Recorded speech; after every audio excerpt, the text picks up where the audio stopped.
There is a strange villain in Blade Runner 2049. So strange that for most of the movie, it almost feels like he isn't there at all. He doesn't chase the protagonist, he barely participates in the action. He almost never does anything himself, and yet, it feels like he controls everything happening in the film.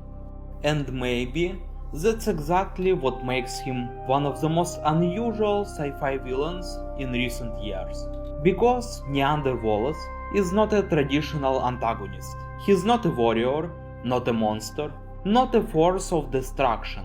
He's a shadow puppeteer, a chess player moving pieces from the dark. And that's exactly why he feels so unsettling. Because all of the film's major events happen without his direct involvement, but almost none of them happen without his influence. He stays in the shadows, guides others, sacrifices them when necessary, and at the same time he sees himself as a god. And maybe that's what makes the character so unique. Because Wallace is interesting not because of what he does himself, but because of how easily he makes others do things for him. Usually, a villain is the engine of the story. They act, push forward, confront the hero directly, but Wallace works differently.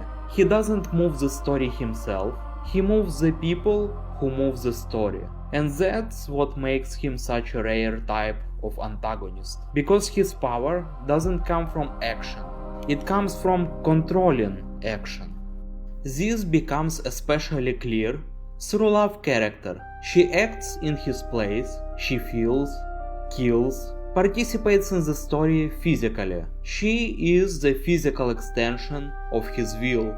And the best metaphor for Wallace is probably chess. Wallace is the chess player, and Love, along with everyone else, are simply pieces on the board. He doesn't run across the battlefield himself, he makes moves, and every piece moves according to his will. And just like in chess, pieces are expendable. You can even see it in the scene with the newborn replicant. He kills his own creation without hesitation, without emotion, without regret. Because to him, it isn't life, it's simply a failed piece in the game. And that's exactly why he stays in the shadows. It's not an accident, it's a form of power. Like a puppeteer, he never walks onto the stage himself, because the moment he does, he stops being the puppeteer. The farther he is from the action, the more control he has over it.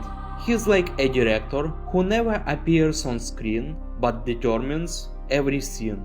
But Wallace is more than just a manipulator. He wants to be a god, he creates replicants, determines their fate, decides which ones are worthy and which are not. He literally controls life. But there is one thing he cannot do. He cannot create birds. He can create a body, but not true life. And that's his central contradiction. He plays God, but remains only a player. And this is where Wallace becomes truly fascinating, because villains like this are rare. Sometimes we get brute force, sometimes manipulators, sometimes characters with god complexes. But Wallace combines all of them at once. He is simultaneously a false god, a shadow manipulator, a chess player moving pieces from afar. And that's why his presence feels so massive.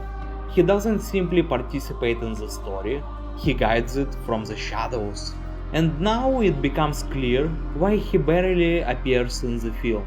Not because he isn't important, but because his role is not to act. His role is to control action itself.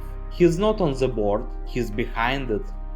Wallace is interesting not because of what he does himself, but because of what he makes others do. Not because of his activity, but because of his distance.